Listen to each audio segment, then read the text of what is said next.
Deuda, antes del café, les decía que íbamos a tener con nosotros a una de las figuras intelectuales y políticamente hablando más importantes y de mayor relevancia en la historia reciente de la democracia española, sobre todo por el protagonismo que él dio en un momento muy determinado en esos primeros pasos en los que España avanzaba en la transición, en esas primeras mesas de negociación con los empresarios en la vida pública. Así que al César lo que es del César, muchísimas gracias por estar hoy aquí. Yo soy una gran admiradora de él y me encanta tenerlo hoy aquí presente para decírselo. Ideológicamente no compartimos nada, de verdad, don Alfonso, pero no, porque tiene usted un arte en la dialéctica que cuando yo estudiaba en la facultad le escuchaba de verdad en los mítines y decía, jo, yo algún día quiero ser como él. Ese convencimiento, ese arte, de verdad, o sea, en mi casa siempre lo digo, yo soy fan de Alfonso Guerra. Y no en vano hay que decirlo, porque es polifacético, yo no lo sabía. Bueno, sí que sé que es licenciado en Filosofía y Letras, pero ingeniero, escritor, director de teatro, conferenciante, fundador de la librería Antonio Machado de Sevilla. Gracias por estar aquí en plena Feria de Sevilla, que yo sé que los sevillanos no la perdonáis, la Feria de Abril.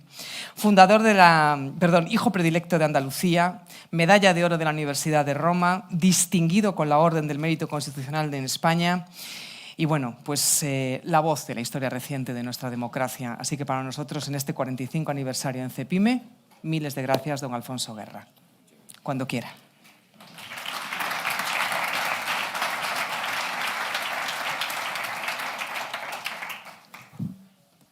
Después de una presentación tan elogiosa, puedo estar seguro de que les voy a decepcionar.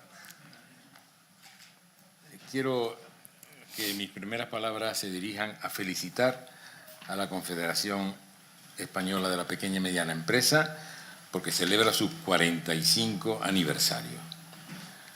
Dentro de poco tendrán medio siglo, a lo mejor se les ocurre invitarme, pero yo ya no puedo venir. Agradezco a la CEPIME, y lo quiero hacer la persona de su presidente, don Gerardo Cuerva Valdivia, la invitación para participar en este importante acto. Me han solicitado, me han pedido que haga una especie de referencia, de relato de la transición y del papel que los empresarios españoles tuvieron en la etapa de la transición. Ustedes saben que no se puede elegir el tiempo en que vivimos, pero sí se puede elegir la respuesta que damos al tiempo que nos ha tocado vivir, en el que nos ha tocado vivir.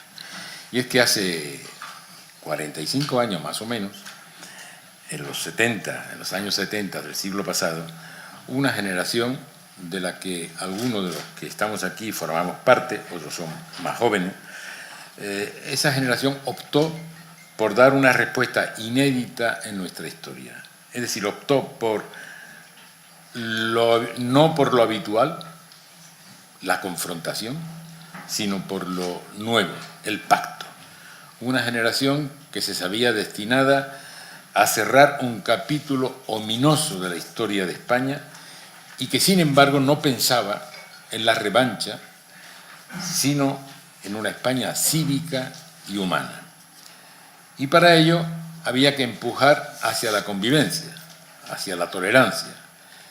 Y entonces se dijo, hagámoslo. Esa fue la divisa del momento y del lugar.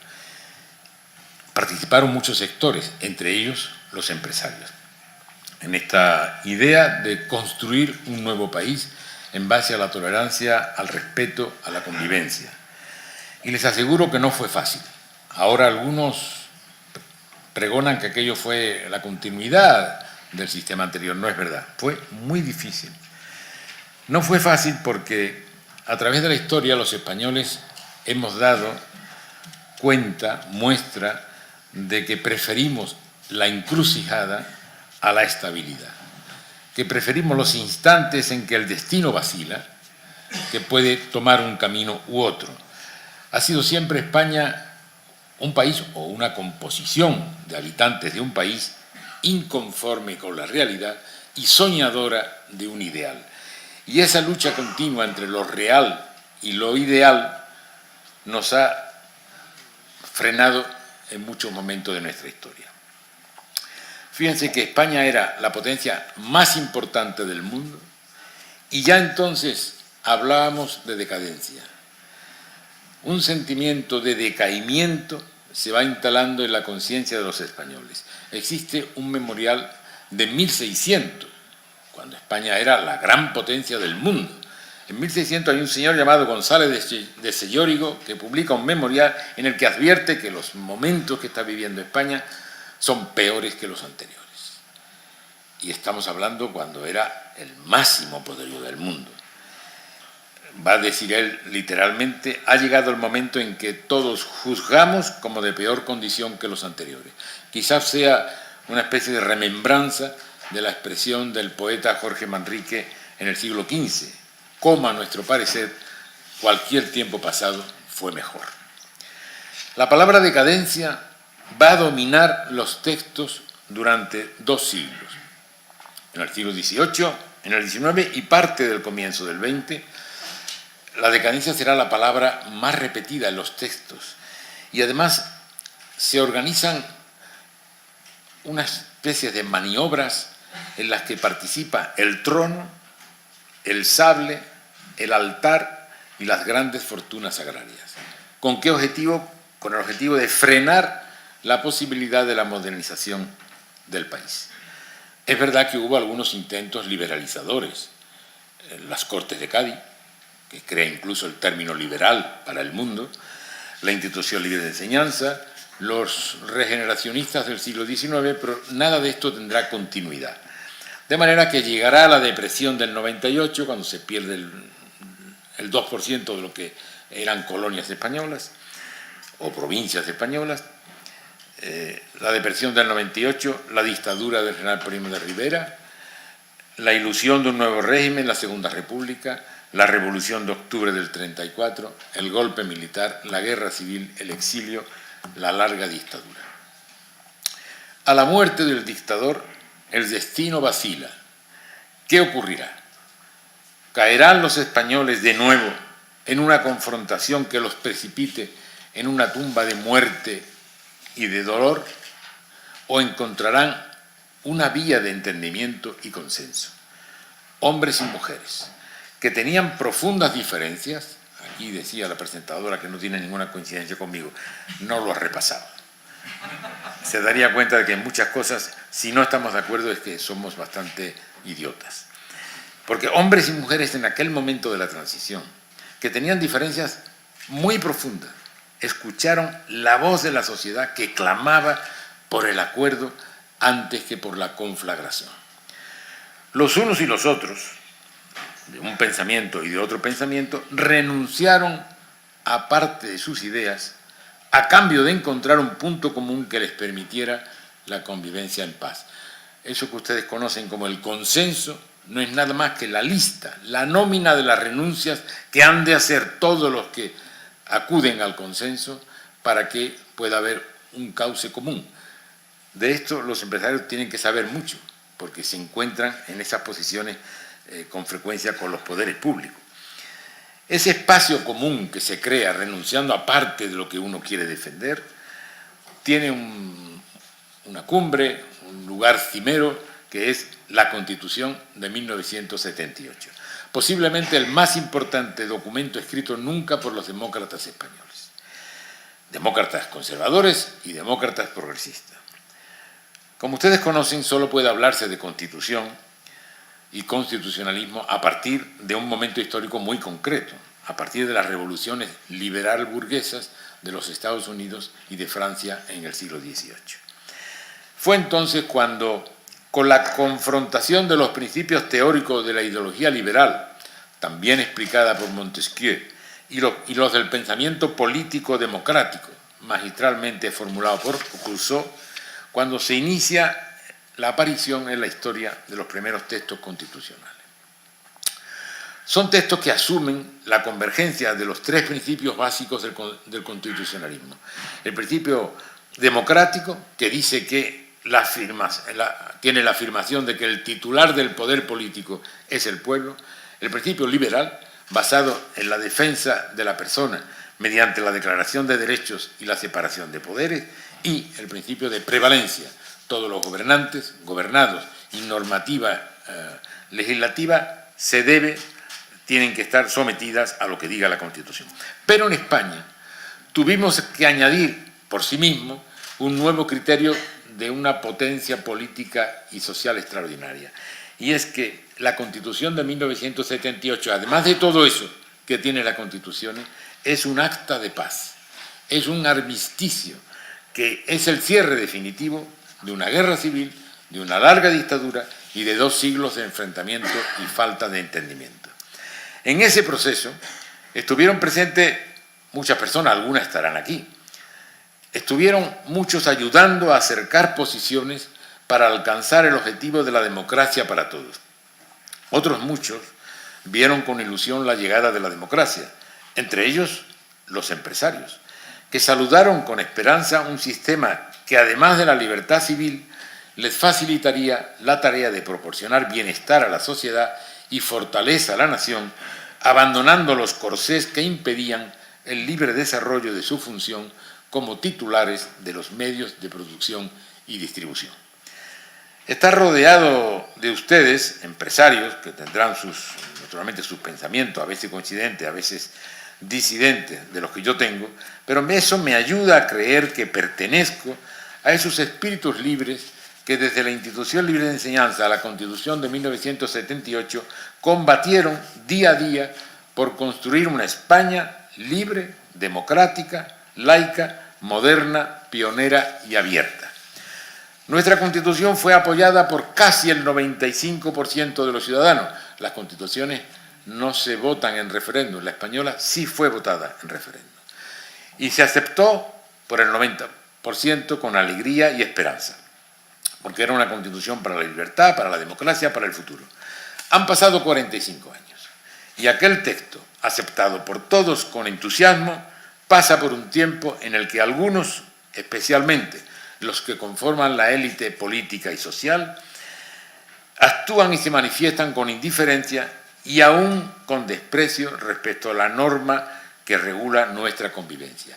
Esta es la razón por la que me satisface que hayan ustedes elegido en este acto el recordatorio de cómo se hizo la inclusión de los empresarios en la transición democrática y en concreto esa participación de los empresarios en aquel proceso democratizador que sirva para que las generaciones más jóvenes conozcan qué pasó y para contrarrestar los ataques a la transición y a la Constitución.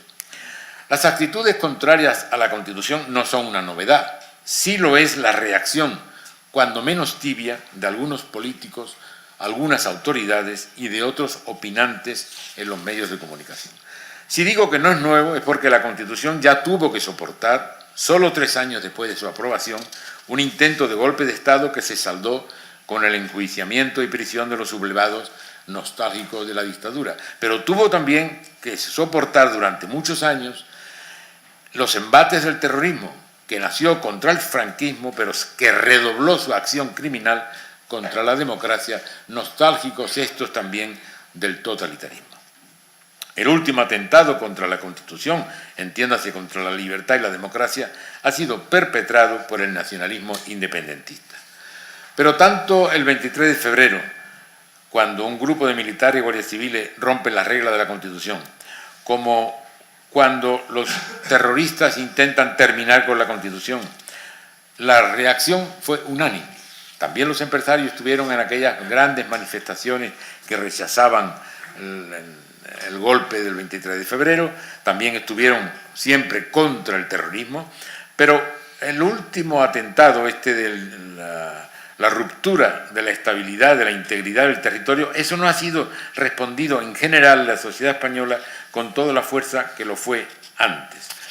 Por eso creo firmemente, con creciente inquietud, que algunos quieren derribar aquella obra, la de la transición, y por eso es bueno desarrollar lo que fue la transición y los valores que atesora la Constitución.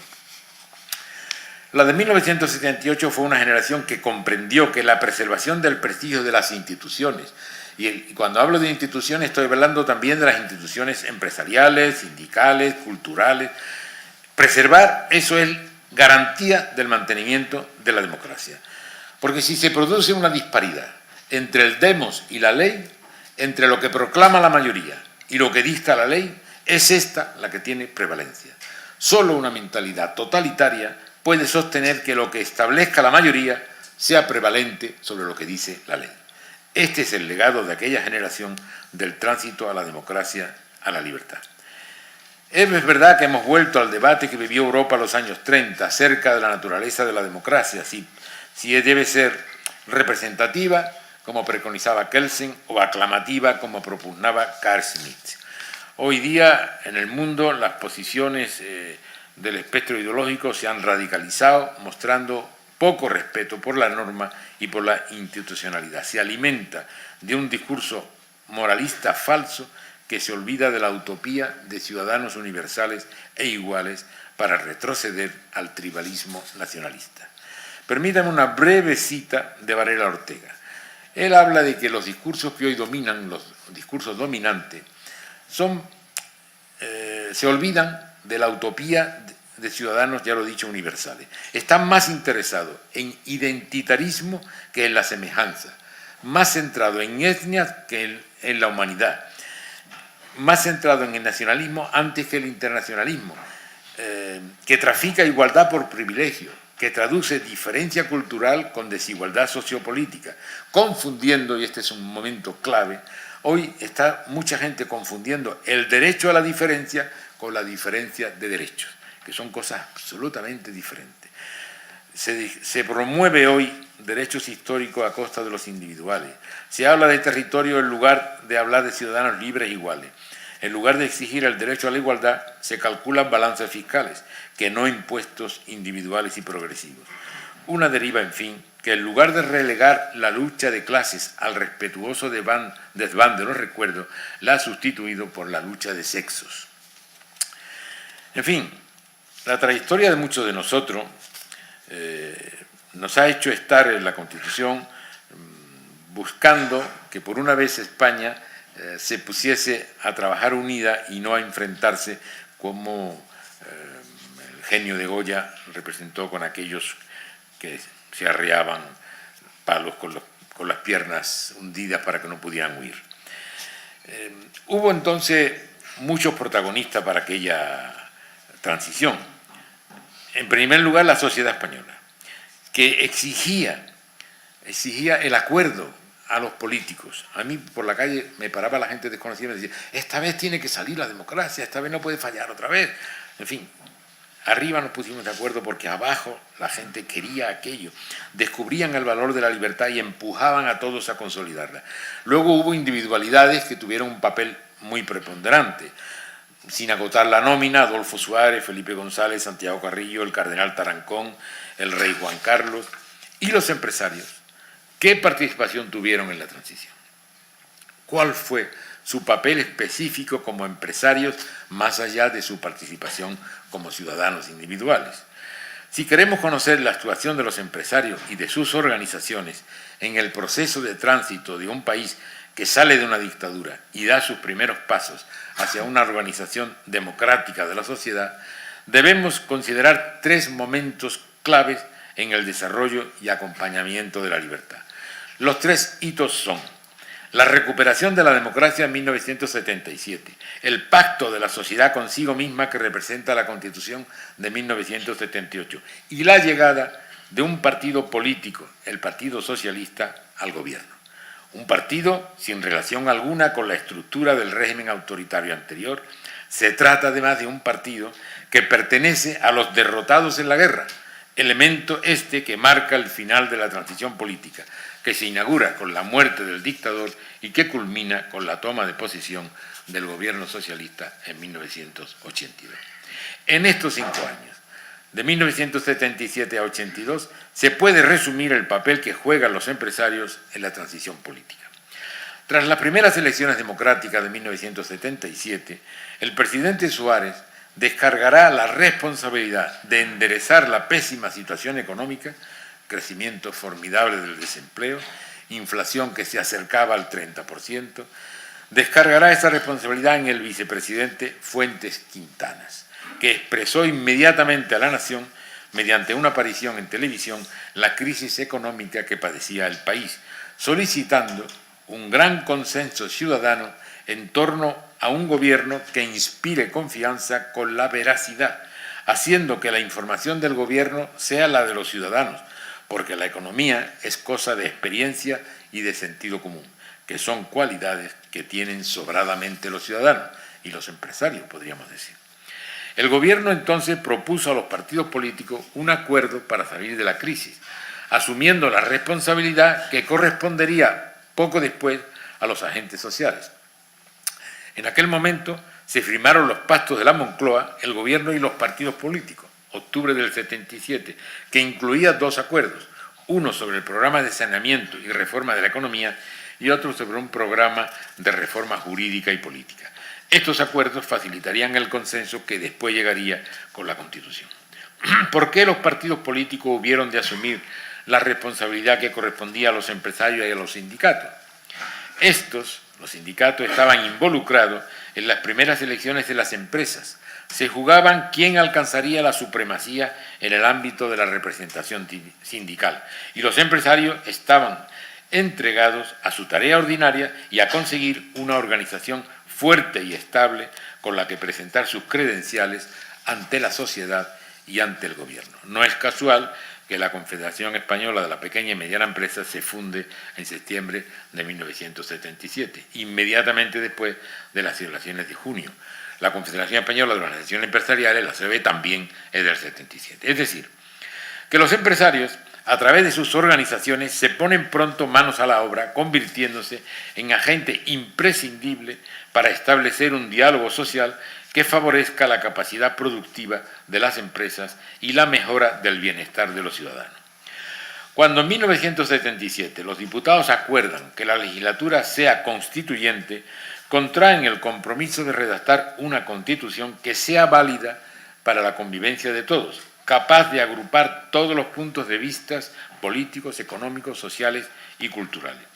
Estaban ante la definición del papel de las asociaciones empresariales y ante la confirmación de un modelo económico que asegurase la libertad de actuación de la empresa y la eficacia en la transformación de su actividad en un bien social. En mi modesta contribución a la redacción de nuestra Constitución, mantuve una dedicación especial a que el texto recogiese un modelo económico y social que pudiese satisfacer las propuestas de conservadores, de liberales, de democristianos y de socialistas.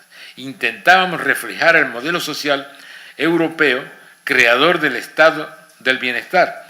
Personalmente yo había tenido la inmensa fortuna de contar con unos largos días de conversación con Tage Erlander, una persona hoy muy poco conocida, pero que fue primer ministro de Suecia desde 1946 a 1969 ininterrumpidamente. Son 23 años de primer ministro que transformó Suecia, en realidad que creó el estado de bienestar. Después tuve además años de conversación con su sucesor, con Olof Palme. Su visión de Tage Erlander y de Olof Palme del proyecto socialdemócrata fue básico en la construcción abierta del modelo económico y social que aquí llamaríamos Estado social y democrático de derecho. Así los constituyentes apreciaron la importancia del papel de la empresa en la sociedad al colocar en el título preliminar, artículo 7º, la constitucionalización de las empresas y los sindicatos. Los sindicatos y las asociaciones empresariales contribuyen a la defensa de los intereses económicos y sociales que les son propios, dice la Constitución. Su creación y el ejercicio de la actividad son libres dentro del respeto a la Constitución y a la ley. Su estructura interna y funcionamiento deberán ser democráticos. Esta constitucionalización de la actividad empresarial y sindical no fue una invención de los diputados que redactaron la Constitución, como si estuvieran encerrados en una campana neumática. No, fue el fruto de una tanda inacabable de consultas y debates con empresarios y sindicatos. Y de unos hombres de los que se ha hablado poco, pero que tuvieron un gran predicamento en aquellos trabajos de normalización de la vida de la nación. Me refiero a lo que yo llamo hombres de empresa, o como les llamaba el gran sociólogo Thorsten Veblen, capitanes de empresa, que sin ser estrictamente empresarios, asumen sus obligaciones desde la prerrogativa del puente de mando. Podría citar a muchos de los que entonces jugaron un gran papel en la definición del lugar que ocupan hoy las empresas y el lugar del poder político para ver la relación entre uno y otro. Me bastará citar a uno cuya contribución a la modernización de todas las estructuras, también la empresarial, doy fe de ello, fue capital, Fernando Abril Martorell. Durante el momento constituyente se multiplican las consultas, las peticiones de una y otra parte de conversar, de examinar propuestas, de hacer crítica, contracrítica. ¿Cuáles fueron los asuntos a los que dedicaron mayor atención y preocupación los empresarios y los hombres de empresa, y naturalmente después los diputados constituyentes? Interesaba el expreso reconocimiento de la libertad de empresa en el marco de la economía de mercado. Así se reconoce en el artículo 38 de la Constitución. Pero se añadió un párrafo que dice: los poderes públicos garantizan y protegen su ejercicio de la empresa y la defensa de la productividad, de acuerdo con las exigencias de la economía general y de la planificación. Esta última palabra, planificación, generó una gran inquietud entre los empresarios. Quizás extrapolaban el concepto con otras realidades políticas y sociales. El asunto, después de infinitas consultas y debates, se zanjó con la redacción del artículo 131, el párrafo segundo, que dice: el Gobierno elaborará los proyectos de planificación de acuerdo con las previsiones que le sean suministradas por las comunidades autónomas y el asesoramiento y colaboración de los sindicatos y otras organizaciones profesionales, empresariales y económicas. A tal fin se constituirá un consejo cuya composición y funciones se desarrollarán por ley. Como ustedes saben, estos argumentos aún están hoy sin desarrollar. Importante fue también el equilibrio alcanzado en la redacción del artículo 37, en el que se explicita que la ley garantizará el derecho a la negociación colectiva entre los representantes de los trabajadores y empresarios, así como la fuerza vinculante de los convenios. El tercer momento histórico en la evolución de los empresarios, del papel de la actitud de los empresarios durante la transición, momento de su inclusión en el proceso de tránsito de la dictadura a la democracia, lo representó su actitud ante un hecho que parecía ya inexorable: la llegada de los socialistas al poder, su triunfo electoral y la asunción de la responsabilidad de gobernar. En aquel momento los empresarios, algunos empresarios, comenzaron con muy mal pie, con una actitud beligerante, hostil, poco democrática y hasta ominosa. Me explicaré. El Partido Socialista Obrero Español había rubricado su cambio de orientación ideológica en el 28 Congreso del partido en 1979, en que se planteó el abandono de la definición marxista del partido. Aquella batahola autodepurativa de aquel Congreso había tenido su precedente en la socialdemocracia europea, concretamente en el Partido Socialdemócrata Alemán, en Bad Godebert en 1959, en el que el SPD renunció a proclamar últimas verdades, pasando de ser un partido marxista a declararse en favor de la economía social de mercado, identificando con claridad socialismo con democracia. A pesar del pronunciamiento claro del PSOE en 1979, algunos empresarios parecía que no habían asistido a aquella transformación. Así que en la primera ocasión en la que el ambiente político anunciaba el triunfo de los socialistas, los empresarios decidieron olvidarse de la limpieza política. Fue con motivo de las primeras elecciones al Parlamento andaluz de mayo de 1982. La Confederación de Empresarios de Andalucía contrató un importante número de grandes vallas publicitarias representando una manzana podrida con los colores de Andalucía, de la que surgía un gusano con el puño y la rosa del Partido Socialista entonces. En descargo, aunque solo parcial, hay que decir que los empresarios lo hicieron con el acuerdo del partido del gobierno entonces, incluso con el hilo obstas del presidente del momento. Tuve conocimiento detallado de toda la cosa menor de cómo se organizó todo. Tuve conocimiento porque me lo contó con mucho detalle el presidente de la ACB, don José María Cuevas. Aquel patinazo costó esfuerzo superarlo, pero no mucho tiempo. Solo 5 meses más tarde, el triunfo arrasador del Partido Socialista, 202 diputados, hizo decir a don José María Cuevas, presidente de la COE: ha impresionado a los empresarios todo lo que hicisteis aquella noche. Se refiere a la noche del Palace. Sensación de poder, equilibrio. Extraordinario es el comentario de todo el mundo que rodea a los empresarios. Como ven ustedes, en 5 meses la actitud cambió. A los pocos días, Cuevas, don José María Cuevas, me invitó a asistir a una reunión de la dirección de COE. Ya antes había yo asistido, antes de las elecciones, había asistido a una semejante reunión de CEIM, de la Confederación Madrileña. En la reunión de COE, don José María Cuevas hizo una positiva valoración del triunfo socialista y deslizó una frase a la que me pareció conveniente responder. Porque dijo don José María Cuevas: los dirigentes de COE estamos felices de que seas tú quien ocupa hoy esa silla para conversar sobre la cooperación gobierno-empresario. Le agradecí sus palabras, pero sugerí que tal vez deberíamos basar nuestras relaciones diciéndonos siempre la verdad, pues seguramente hubiese preferido que el asiento lo ocupara mejor don Leopoldo Calvo Sotelo o uno de sus hombres.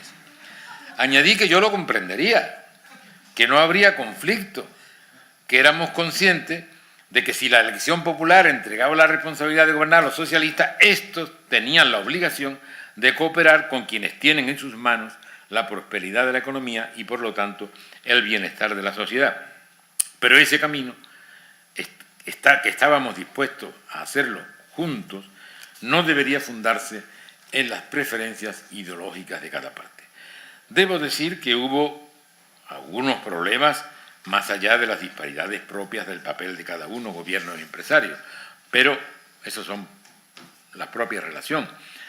Los empresarios tienen naturalmente sus intereses que defender y a veces se coincide o no, pero si se puede llegar a acuerdo, se debe llegar y se puede, y de hecho se hizo. En aquellos momentos, por cierto, cualquier signo de coincidencia entre empresarios y nuevo gobierno socialista se celebraba desmedidamente. Parecía que ya habían hecho una paz eterna, la paz perpetua. Les contaré una sencilla anécdota que da idea de las ansias de sacar adelante proyectos conjuntos. Poco tiempo después de formar el primer gobierno socialista, un alto, muy alto cargo del gobierno vino a verme para confesarme alborozado que después de algunas reuniones con empresarios y banqueros, se había visto obligado a venir a decirme, a anunciarme, que los banqueros y los empresarios se habían pasado al bando del gobierno. Le tranquilicé y le recomendé que recapacitara sobre la tarea de los unos y de los otros y que no confundiera la gentileza con la afiliación ideológica. Quedó muy decepcionado. La transformación que ha realizado el mundo empresarial ha coincidido en el tiempo, además, no solo con la transición política, sino con el proceso de mundialización del sistema de producción y distribución, la globalización de la economía y de las relaciones a través de la revolución tecnológica. El capitalismo históricamente siempre ha sabido adaptarse a la realidad del momento, en relación estrecha con los medios técnicos y tecnológicos de que podía disponer. A finales del siglo XX, el capitalismo internacional ha desplazado el centro de gravedad desde la producción a las finanzas, lo que ha afectado gravemente a los auténticos empresarios. La crisis de 2008 es un claro ejemplo de cómo una crisis puramente financiera puede afectar profundamente a la actividad empresarial. Hoy somos conscientes del agravamiento de las dificultades de las empresas que ustedes representan, las carencias en financiación, internacionalización e innovación, I+D. Confío en que estas jornadas sirvan para encontrar las respuestas que las microempresas, las pequeñas empresas, las medianas y los autónomos esperan para dar seguridad al futuro de una confederación que es un gigante, CEPIME, es un gigante vestido de liliput. Parece que es una cosa pequeña, pero el 99% de las empresas, 65% del PIB, 75% de los empleos, Mis mejores deseos para el porvenir. Con humildad he pretendido esclarecer lo que se me había pedido. ¿Cómo se logró? ¿Cómo lograron la inclusión de las empresas y de los empresarios en la transición, en el profundo cambio que se da hacia una España democrática, hacia la sociedad libre y abierta de la que disfrutamos gracias a muchos, entre ellos a los empresarios, que afrontaron la transición con espíritu constructivo? Podemos contemplar los hechos históricos examinándolos por separado, es decir, sincrónicamente, o incardinados en tramos históricos más amplios, es decir, diacrónicamente. En cuanto al proceso de inclusión de los empresarios en los cambios producidos en España, podemos encontrar accidentes en el recorrido, pero el balance en el amplio tramo de los 45 años que celebra esta concentración de responsables empresariales es tan apasionante como para terminar mis palabras como empecé. Felicidades por estos 45 años de labor. Muchas gracias.